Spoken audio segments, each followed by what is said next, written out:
नमस्कार दोस्तों, हम पढ़ रहे हैं कक्षा 11 आरबीएससी बोर्ड की पाठ्य पुस्तक। और ये शिक्षा मनोविज्ञान की जो कक्षा 11 की पाठ्य पुस्तक है वो आपके रीट के लिए विशेष रूप से इम्पोर्टेंट है। और हमने पहले वाले अध्याय में पढ़ लिया था, पहले वाले वीडियो में, प्राचीन अनुबंधन या शास्त्रीय अनुबंधन अधिगम का, पावलोव का, जिसने कुत्ते पर प्रयोग किया था। अब हम पढ़ने वाले हैं थॉर्नडाइक का और हम पढ़ने वाले हैं स्किनर का। तो दोस्तों पहले हम बात करते हैं थॉर्नडाइक वाले की, ठीक है। एक बार आप इधर ध्यान मत दीजिए, आप पहले मेरी बात को सुनने का ध्यान दीजिए, ठीक है। तो थॉर्नडाइक ने, आपको पता ही है आप क्या किया था, एक उसने पिंजरा लिया था, ठीक है। और पिंजरे में उसने जो बिल्ली है उसको, उसने बिल्ली को जो है ना उसने बंद किया था, ठीक है। म्याऊं की आवाज़ सुनाई देगी भी आपको। अब बिल्ली को उसने पिंजरे में बंद कर दिया और यहाँ बाहर भोजन में प्लेट में भोजन रख दिया, मछली जो है वो पका कर रख दी और बिल्ली को बंद कर दिया। अब पिंजरे का जो कुंडा है, कुंडी, ठीक है, उसको खोलने के लिए यहाँ अंदर कोई एक लीवर का जैसा, यानी कोई एक बटन उसने रख दिया। अब बिल्ली क्या है, भूखी थी, तो भूखी बिल्ली होने की वजह से उसने क्या किया, उसको आवश्यकता थी भोजन की और बाहर भोजन की उसको खुशबू भी आ रही थी। अब बिल्ली ने क्या किया कि पिंजरे में इधर उधर घूमी, छटपटाई वो बाहर आने के लिए। फिर बिल्ली बाहर आने के लिए उसने क्या हुआ, संयोग से दरवाजे के पास आई और उसके पंजे से बटन दब गया और दरवाज़ा खुल गया, बिल्ली बाहर आई, उसको भोजन मिल गया, ठीक है। थॉर्नडाइक यहाँ बैठा ही था कुर्सी पर, इधर ध्यान रखे रहा था वो कि क्या करना है उसको, ठीक है। अब थॉर्नडाइक ने क्या किया, पुनः इसको अंदर डाल दिया। दूसरी बार बिल्ली ने थोड़ा कम समय में दरवाज़ा खोल लिया, उसको पता चल गया कि इसी एरिया में घूमना है, उधर पीछे कुछ नहीं रखा। पुनः लीवर दबा, वो बाहर आ गई, पुनः उसको भोजन मिला। तो इस प्रकार से उसने 3 बार, 4 बार, 5 बार, 7 बार रिपीट किया। हर बार बिल्ली का समय घटता गया और बिल्ली फिर लास्ट में तो ये स्थिति आ गई कि जैसे थॉर्नडाइक ने बिल्ली को अंदर डाला, थॉर्नडाइक मुड़ा, इतने में बिल्ली जो है वो दरवाज़ा खोल के बाहर आ गई। तो इस तरह से बिल्ली ने क्या है, सीख लिया, यानी अधिगम हो गया। तो जब एक पशु भी सीख सकता है कि यहाँ पर जो है बटन दबाने से, क्लिक करने से हम बाहर आ जाएंगे, तो फिर बच्चा भी सीख सकता है। इस आधार पर, किस आधार पर, कि उसने यहाँ बिल्ली ने क्या क्या किया। कुछ बातें इसमें निकल कर आती है कि एक तो बिल्ली का ये ऐच्छिक था, बिल्ली की इच्छा जो है वो होनी ज़रूरी थी कि भाई मुझे बाहर निकलना है, भोजन लेना है, ठीक है। दूसरी बात, बिल्ली का भूखा होना, यानी आवश्यकता जो है वो ज़रूरी थी, ठीक है। यानी बिल्ली खुद तैयार थी। अगर मान लीजिए बिल्ली खुद तैयार नहीं हो, बिल्ली खुद तत्पर नहीं हो कि भाई मुझे कोशिश करनी है, पड़ी रहती कि पिंजरे में घुस गए, किस्मत में लिखा हुआ है अपने तो जग जाएंगे, तो नहीं होता। तीसरी बात, बाहर उसको भोजन जो है वो उद्दीपक का कार्य कर रहा था, स्टिमुलस का, और भोजन को जो है वो जैसे ही बाहर आई तो उसको भोजन मिल गया, तो भोजन ने उसको पुनर्बलन का भी कार्य किया कि हमने मेहनत की, बाहर निकले और हमें जो है भोजन मिल गया। तो बिल्ली खुश हो गई, तबीयत खुश हो गई, संतोष प्राप्त हुआ उसे। तो इस प्रकार 4-5 बातें यहाँ से निकल कर आती है थॉर्नडाइक वाले सिद्धांत से।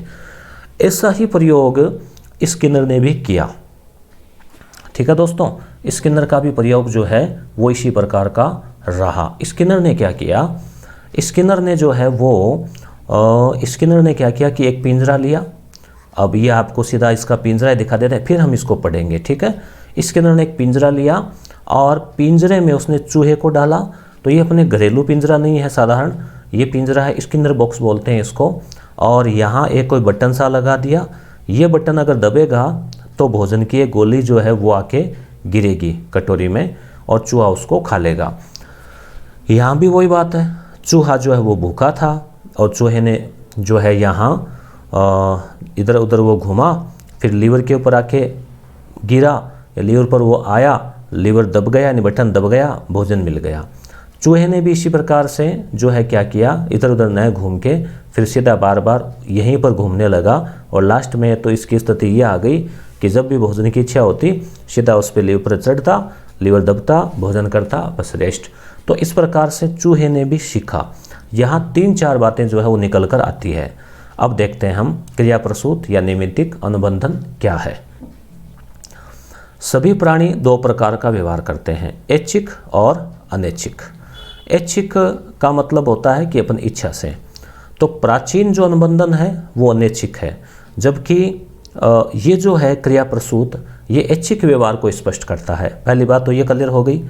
फिर थार्नडाइक ने प्रयोग किया तो ऐच्छिक अनुक्रियाओं को समझने के लिए किया। भूखी बिल्ली को पिंजरे में डाला, बिल्ली ने अनेक प्रकार की क्रियाएं की, लीवर दब गया और बाहर भोजन मिल गया, उसको संतोष प्राप्त हुआ, उसको दरवाज़ा खुलने और भोजन के बीच में साहचर्य स्थापित हो गया। इस प्रकार थार्नडाइक ने 3 नियम बताए।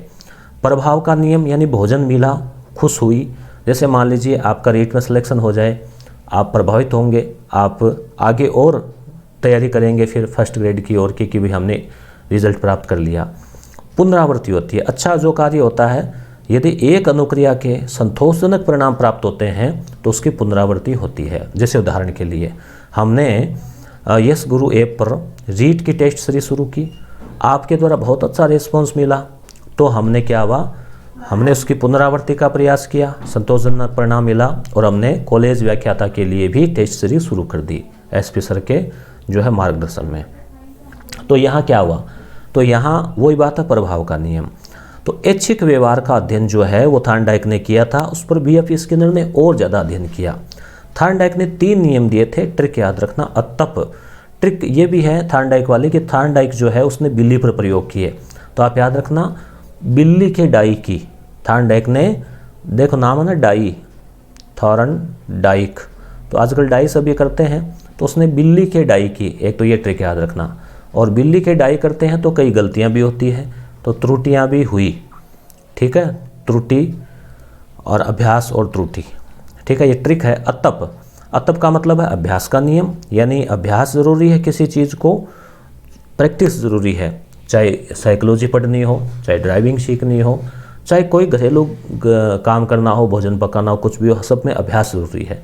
जितना अभ्यास करेंगे आपका हाथ साफ होगा, आप उसमें परिष्कृत होंगे। तत्परता, तैयार रहना ज़रूरी है। अगर आप खुद तैयार नहीं है तो फिर जो है वो सीख नहीं पाएंगे। प्रभाव भी ज़रूरी है, संतोषजनक परिणाम मिलेगा तो जो है आप जल्दी सीखेंगे। क्लियर हो गया। अब है स्किनर वाला।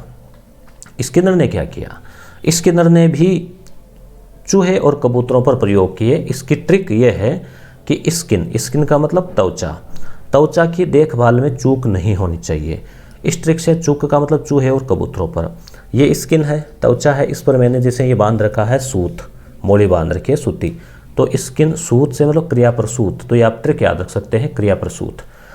स्किनर ने चूहे को पिंजरे में रखा, भूखा चूहा था और उसने विभिन्न प्रकार के व्यवहार किए, इधर उधर घूमने लगा, अन्वेषी व्यवहार किया यानी खोजबीन की, और इन्हीं प्रयासों से संयोग से लीवर दब गया और भोजन खा लिया। तो यहाँ पर चूहा जो है वो अन्वेषी व्यवहार कर रहा है और लीवर दबाने का समय घटता जा रहा है, यानी जैसे जैसे उसने बार बार प्रयास किया तो जो है उसका जो समय था वो कम होता गया और उसने भोजन को प्राप्त कर लिया। तो सीखना जो है वो एक अनुक्रिया के परिणामों पर आधारित है। इस प्रकार अधिगम को नैमित्तिक अनुबंधन भी कहते हैं, क्योंकि इसमें लीवर दबाने की अनुक्रिया भोजन प्राप्ति का एक निमित्त या साधन है।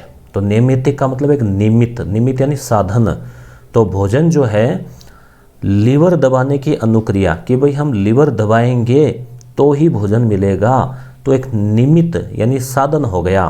दैनिक जीवन में नैमित्तिक अनुबंधन के अनेक उदाहरण देखने को मिलते हैं। बच्चे रेडियो, टीवी, मोबाइल, कैमरा इत्यादि को नैमित्तिक अनुबंधन सिद्धांत के आधार पर चलाना सीखते हैं। बच्चे उन व्यक्तियों से विनम्रतापूर्वक बात करते हैं जिनसे वो कुछ पाना चाहते हैं, क्योंकि उनको पता है कि हम विनम्रता से बात करेंगे तभी ये बताएंगे। चॉकलेट रखने के स्थान को खोजकर चॉकलेट खा लेते हैं, क्योंकि उनको पता है कि इस स्थान को हम देखेंगे, फ्रीज को खोलेंगे तो अंदर चॉकलेट मिलेगी। तो इस तरह अपने उद्देश्य को प्राप्त करने के लिए प्राणी नैमित्तिक अनुबंधन द्वारा बहुत से कार्यों को सीखता है। अब है क्रिया प्रसूत को प्रभावित करने वाले कारक। ठीक है, तो इन कारक को जो है वो हम अभी पढ़ने वाले हैं। तो क्रिया प्रसूत जो है वो सिद्धांत हमने अभी देखा। क्रिया प्रसूत को प्रभावित करने वाले कारकों में देखो, नैमित्तिक या क्रिया प्रसूत अनुबंधन में अनुक्रिया परिणाम पर आधारित होती है। और अनुक्रिया का मतलब जैसे बिल्ली घूम रही है, चूहा घूम रहा है, ऐसे परिणाम को पुनर्बलन कहते हैं। इसमें पुनर्बलन का विशेष योगदान है। मान लीजिए चूहे को अगर भोजन नहीं मिलता, बिल्ली को अगर बाहर भोजन नहीं मिलता, तो फिर वो अनुक्रिया नहीं करते। तो अनुक्रिया बार बार व्यक्ति क्यों प्रेरित होता है? पुनर्बलन मिलने से। पुनर्बलन का मतलब हुआ कि आपने कोई काम किया, उसमें आपको सफलता मिल गई तो आपको पुनर्बलन मिला।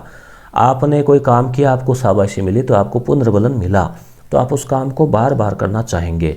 पुनर्बलन सकारात्मक और नकारात्मक दोनों प्रकार का होता है, या हम उसको धनात्मक और ऋणात्मक भी कह सकते हैं। धनात्मक का मतलब है आपको कोई पुरस्कार मिला, शाबाशी मिली। ऋणात्मक वो है जिसमें हमें कोई डर होता है, उस डर की वजह से हम नहीं करते कि डांट पड़ जाएगी, जुर्माना लग जाएगा, फटकार लग जाएगी, सज़ा मिलेगी, तो उससे हम बचने के लिए जो कार्य करते हैं वो नकारात्मक या फिर ऋणात्मक पुनर्बलन होता है। तो किसी वांछित अनुक्रिया के घटित होने की संभावना को बढ़ाता है। पुनर्बलन वांछित अनुक्रिया यानी जो काम हम चाहते हैं उसके घटित होने की संभावना को बढ़ाता है। ठीक है, तो पुनर्बलन भी एक घटना या उद्दीपक है। पुनर्बलन भी एक उद्दीपक है, ध्यान रखना। पुनर्बलन की विशेषताएं अनुक्रिया की दिशा और मजबूती को प्रभावित करती है। पुनर्बलन के प्रकार, संख्या, अनुसूची, गुणवत्ता इत्यादि विशेषताएं क्रिया प्रसूत अनुबंधन को निर्धारित करती है। अनुक्रिया के घटित होने व पुनर्बलन के मध्य समयांतराल अनुबंधित किए जाने वाली अनुक्रिया का स्वरूप एक महत्वपूर्ण कारक है जो अधिगम को प्रभावित करता है। अब देखो पुनर्बलन के प्रकार, पहले हम ये देख लेते हैं। पुनर्बलन कोई भी घटना, इसके नीचे दे रखा है क्या, कोई भी उद्दीपक या घटना जो व्यवहार को पुनर्बलित करने के लिए उपयोग की जाती है समान नहीं होती। यह पुनर्बलन प्राथमिक या द्वितीयक हो सकते हैं या धनात्मक और ऋणात्मक हो सकते हैं। प्राथमिक पुनर्बलन वो है प्राइमरी, जो जैविक रूप से होते हैं, जैसे भोजन, पानी। अब प्यास लगेगी तो हम पानी पिएंगे, पानी मिलेगा तो हमें जो है, या मान लो भोजन मिला, तो ये प्राथमिक है, ये बहुत जो है ये अति आवश्यक है। द्वितीयक पुनर्बलक वो है जो प्राणी के अनुभव के कारण पुनर्बलन की विशेषता प्राप्त कर ली। जैसे धन, मान लीजिए हम कोई भी काम करते हैं, उसमें पैसा मिलता है तो निश्चित रूप से हम प्रभावित होते हैं और उस काम को हम फिर करना चाहते हैं। प्रशंसा है, श्रेणी है, कैटेगरी, प्रथम, द्वितीय, तृतीय, तो ये पुनर्बलन है, परंतु ये सेकेंडरी पुनर्बलन है। प्राइमरी का मतलब हो गया बेसिक, जो जीवन से जुड़े हुए हैं। धनात्मक पुनर्बलन वे उद्दीपक होते हैं जिनका परिणाम सुखद होता है। तो वो होते हैं जैसे भोजन, मान लीजिए भोजन किया, अच्छा लगा, पैसा प्राप्त हुआ, अच्छा लगा, प्रशंसा की, अच्छा लगा, तो धनात्मक पुनर्बलन है, हम उस काम को फिर से करना चाहते हैं। जैसे आप लोग साइकोलॉजी की वीडियो को पसंद करते हैं तो धनात्मक पुनर्बलन मिलता है मुझे। ऋणात्मक पुनर्बलन में हम अप्रिय, दुखद या पीड़ादायी जो है वो घटना होती है, हम उससे बचना चाहते हैं, तो हम पलायन या परिहार यानी हम अवॉइड, एस्केप करना चाहते हैं। तो डांट से बचने के लिए समय पर पहुंच जाना, गृह कार्य करना, ठंड से बचने के लिए ऊनी कपड़े पहनना, कार्यालय से जुर्माने से बचने के लिए समय पर पहुंचना। ये इंपॉर्टेंट ध्यान रखना, यहाँ से सीधे उदाहरण पूछे जा सकते हैं। और कैसा पुनर्बलन है ये? ऋणात्मक। ठीक है, ऋणात्मक पुनर्बलन दंड से भिन्न है। ध्यान रखना, ऋणात्मक पुनर्बलन दंड से भिन्न है, यानी हम इसमें बच जाते हैं, पहले ही दंड नहीं प्राप्त करते, पहले ही बच जाते हैं। अनुक्रिया के परिणाम स्वरूप सुखद उद्दीपक हटता है। दुखद उद्दीपक के हटने से प्राणी की अनुक्रिया दृढ़ होती है। भाई हम सोचते हैं कि भाई हम उससे बच गए, बढ़िया रहा, बच गए, ठीक है ना। तो इस तरह से अब प्राचीन अनुबंधन और क्रियाप्रसूत अनुबंधन में क्या फ़र्क है? बहुत ही इंपॉर्टेंट चीज़ है। प्राचीन अनुबंधन था जो पावलव वाला था, कुत्ते वाला। पावलव यानी लव जो है वो कुत्ते से बहुत करते हैं लोग कई, और ये एक पुरानी बात है। तो प्राचीन या शास्त्रीय, ऐसे आप ट्रिक से याद रख सकते हैं। प्राचीन अनुबंधन अनैच्छिक है अनुक्रियाएं उसमें, और प्रतिवर्ती है, जैसे लार है और घंटी है। तो घंटी से लार आ रही है तो अनैच्छिक, ठीक है, जबकि क्रियाप्रसूत ऐच्छिक है। दूसरा अंतर, पूर्वगामी उद्दीपक साहचर्य निर्माण में महत्वपूर्ण होता है, यानी जो पहले जो उद्दीपक था जैसे घंटी, ठीक है, वो संबंध स्थापित करता है। साहचर्य निर्माण में परिणाम महत्वपूर्ण होता है कि उसको भोजन मिल रहा है, बिल्ली बाहर आई, उसको मछली मिली, तो परिणाम इम्पोर्टेंट है। अनुबंधित उद्दीपक यानी कि भोजन, प्रस्तुतिकरण प्रयोगकर्ता के नियंत्रण में होता है। पुनर्बलन का मिलना न मिलना प्राणी के नियंत्रण में होता है। कैसे? मान लीजिए प्राणी ने खुद ने क्रिया की ही नहीं, बिल्ली ने कोशिश की नहीं, तो बाहर कैसे आती, भोजन कैसे मिलता? चूहा अंदर एक जगह कोने में पड़ा रहता निराश होके, तो उसको भोजन नहीं मिलता। जबकि यहाँ भोजन कौन दे रहा है, वो व्यक्ति दे रहा है उसको।